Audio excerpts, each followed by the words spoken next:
Hey YouTubers, in this next video, Coach Nick and I ask the question, are big meals better? We put that into context, compare it to small meals, and discuss the pros and cons of those.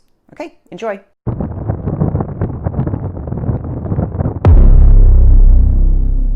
Hey guys, so today we've got Coach Nick and I, Lizzy, discussing are big meals better?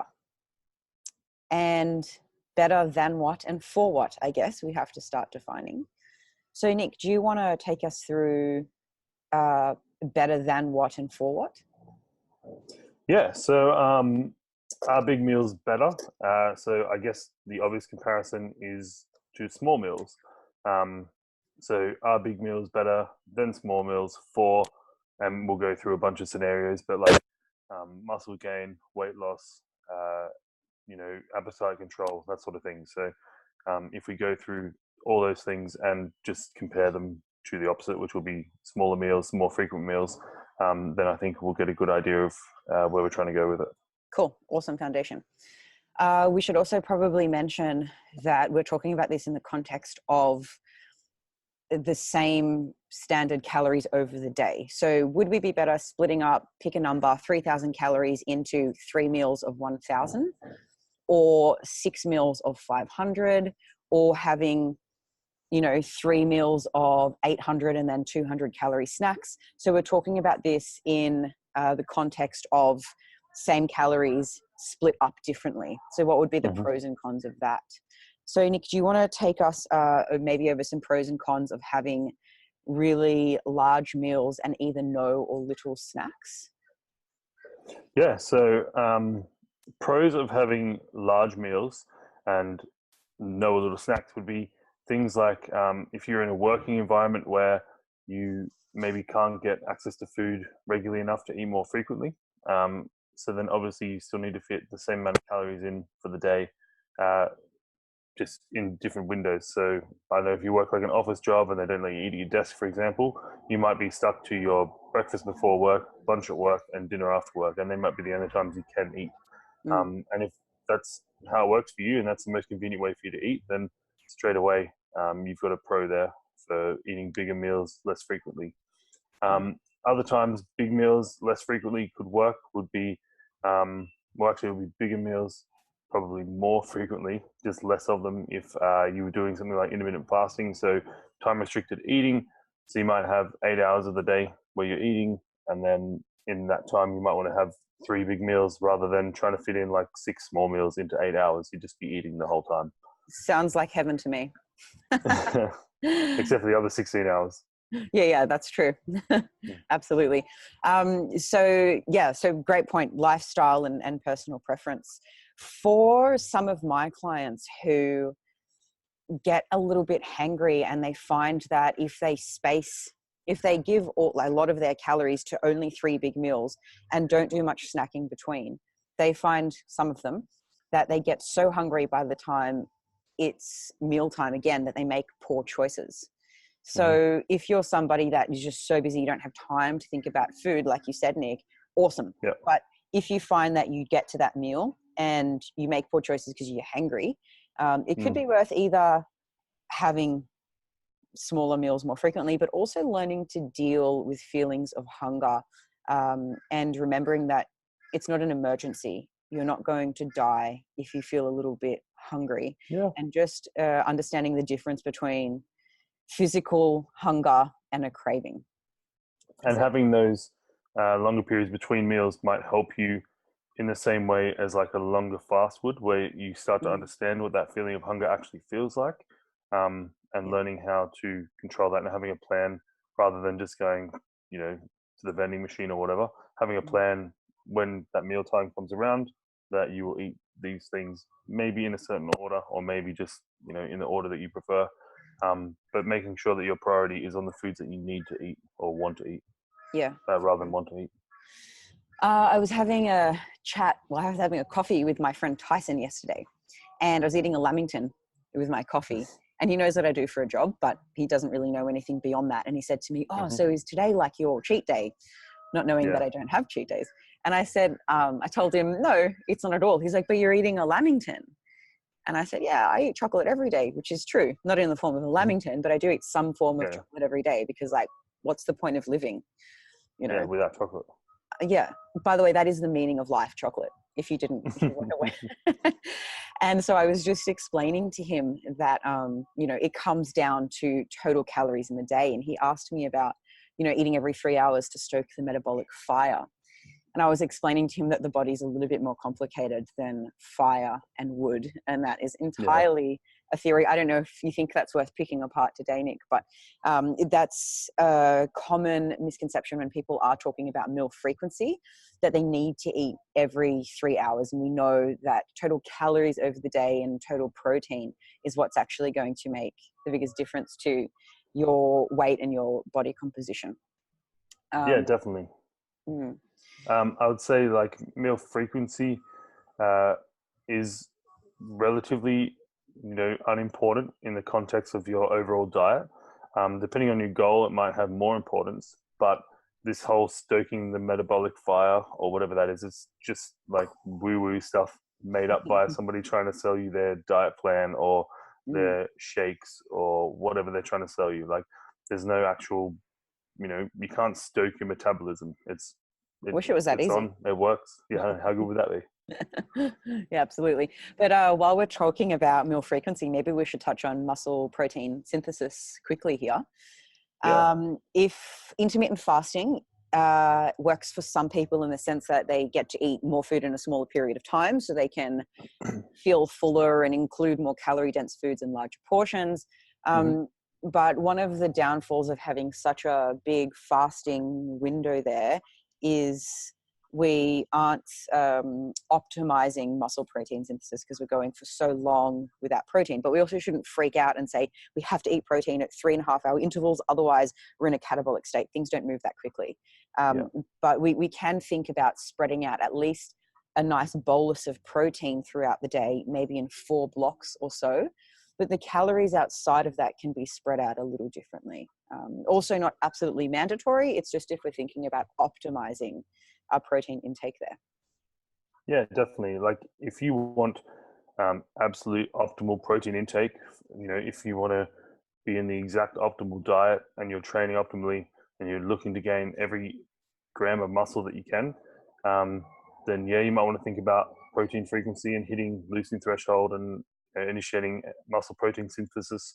I got that right first time, which is the first. Initiating MPS as frequently as you can throughout the day. So you might want to be having protein feedings anywhere between every 2.5 to 4 hours throughout the day, and that might actually dictate how many meals you're having. And then obviously trying to adhere to a calorie target might dictate how big those meals actually are. Like one meal might just be a protein shake if you're really trying to hit that leucine threshold and the frequency of muscle protein synthesis, nearly. Yeah, we got it. Yeah, the frequency of MPS. And so some of those meals might be bigger, some of those meals might be smaller, but if that is something you're really aiming for, the frequency is going to play more of a factor there. Yeah, I guess 2 points to touch on with this is that it would also, the importance of that would be dependent on if you're in a surplus or a deficit. So we know that eating in a calorie deficit, we're in more of a catabolic environment. So we're at a higher risk of muscle loss. So considering things like protein timing, there would be a little more important than if we're eating at maintenance or even then again, a surplus. And my second point is now escaping me. I had it. I guess the deficit or surplus, while you think of your point, Yes. would be fairly important as well for choosing the size of your meals. Like you might get more enjoyment out of your meals and more of a fuller feeling if that's something you're after by having bigger meals and having them less frequently. But at the same time, I think there's some research showing that more frequent meals and smaller meals is actually better for people who have suffered or might show symptoms of binge eating disorder. So there's kind of a bunch of factors to consider, and it's not just as simple as, preference does come into it, but then there's other things that probably dictate your preference. Yeah, for sure. The second point is still escaping me. But while we're on the topic of a big meal's better, I wanted to move on to a different sub point here. And then if I think of my other point, I'll come back to it. But some of us might have heard of blasts and cruises when it comes to performance enhancing drugs, but we don't often think about blasts and cruises when it comes to calories. So I like to draw a comparison here. Within a day, within a week, within a month. So a blast obviously meaning an increased intake of calories at a certain time. That could be of the day, of the week, or of the month. And then cruises kind of leveling it out. So for me personally, taking my preferences, I like to veg out on the couch late at night, and it's part of my winding down process. So I know that if I blast my calories in the morning and I cruise at night, I'm going to be sitting there like, damn it, I wish I had some more calories. Like celery sticks just aren't doing it for me. Yeah. So I leave my blast of calories for the nighttime. And also if we kind of zoom out a little bit and we think of how I like to structure my calories over the week, I prefer them on the weekend when I'm being a little bit more social, or when I don't have really busy days. Because when I have a little bit more time on my hands, I think about food a little bit more. So that doesn't mean that I need food more, but it's just nicer to have more calories. So on the days that I'm really busy and not thinking about food, I like to cruise my calories and kind of bring them down a little bit and blast my calories towards the weekend. So food timing, or bigger meals or smaller meals aside, we can also think about how we can distribute calories over the day and the week and the month. Do you have any different personal preferences, Nick? So for me, I like to try and keep on top of that regular protein feeding. So hitting that losing threshold as often as I can, without going into, all the other stuff that comes with it, like saturation. But I try and keep my carbs and fats for later in the day for pretty much the same reason as you. Like I'm hungry in the evenings and I'm not really hungry throughout the day. So I just hit that protein. So hitting that losing threshold, activating MPS, and using the other calories that I have and the other macros that I have for later in the day when I really want them. The other consideration would be if you're bulking, or if you're, if you're in a surplus or you're in a deficit, doing things like saving calories and not having as many one day, so you can have you can have more on the next day. You're looking especially if you're bulking, you want to try and have a consistent calorie surplus. So, there's people that will do that dirty bulk, and on the weekend they'll, have a massive, not a binge, but they'll go crazy on the calories, and then during the week they might not be in a surplus anymore, and you're not getting that consistent signal of being in a surplus. So it's not going to be as ideal for gaining muscle, or I guess gaining weight as well. Yeah, absolutely. So good point, because when people are taking if they are considering calories during the week and they're pushing more calories to the weekend, but it's not really measured, they're just having a cheat meal, we know that there's different effects if those extra calories are coming from fats, or if they're coming from carbs, or if they're coming from protein. So I guess this might be a can of worms for a different day, but when it comes to cheats, I hate the word, I hate the concept. I don't think anyone should be doing them. But I do believe in, if we want to call them refeeds or higher tracked meals. So if we're trying to save our calories for the weekend, which is appropriate in some situations, but not others, like trying to gain weight, for example, you said, Nick, we want to still be tracking those meals to make sure that, unless you want to gain fat, which hasn't been a goal of any client of mine, then we want to be considering what those calories are made up of. Yeah, definitely. This probably is a talk for another time, but just to touch on it, trying to bump your calories up through carbohydrates over fats is almost always going to have a more beneficial effect on your body composition. Whereas if you just go crazy on, those hyperpalatable foods that are usually also high in fat, then you're probably going to gain more net fat than you would if you had the same calorie surplus, but it was more concentrated around protein and carbohydrates. I think most of us know what hyperpalatable food is that Nick mentioned, but just in case for those who don't, we're talking about foods that have a high amount of carbs and fats and usually salt as well. So they're really delicious and therefore we tend to overeat them. So if I had a bowl of broccoli, for example, just a protein, a little bit of fiber and carbs, not much, then, you know, we're full quickly. We don't want to overeat it. And the amount of calories we get from a huge amount is relatively low. Whereas if we go for, I don't know, cake, kebabs, pizza, lasagna, like name all the delicious stuff, high in fat, high in carbs, high in salt, the same amount might not be as satisfying. So we might want more again. And the total calories is really high. So that's what we mean by hyperpalatable foods. Now, when I know Mike Israetel and also some of the other Renaissance team, when they put their clients in a deficit to lose fat, they exclude hyperpalatable foods. So they encourage their clients to have meals that aren't very tasty at all. So it might just be like steamed carrots and chicken and like maybe potatoes. So that's like a carb meal, the carrot and the potato, and not fats. Yep. And then if they want fats, they'll have the fats by itself. So they're trying to discourage combining carbs and fats together just to make it a little bit more bland so that we reduce our cravings and reduce the urges to overeat. I actually, Nick, you've not prepped for a bodybuilding show, have you? But you've cut weight for strongman comps or something before? Strongman and powerlifting, yeah. Yeah, so I rarely diet, but I've cut weight before for a strongman comp as well. And then I prepped twice for a physique show. And the physique show prep was many years ago when I had no idea what I was doing. And I engaged the services of a coach who essentially just said, eat clean. Yep. And for me, the way that just totally eliminating hyper palatable foods, like chocolate, for example, massive chocoholic, it made me crave chocolate more. And I would dream about it at nighttime. I would think about it first thing in the morning. And since, reading a bit more, getting some formal education and seeing what works for me, I've actually found that method, like total restriction, does not work for me.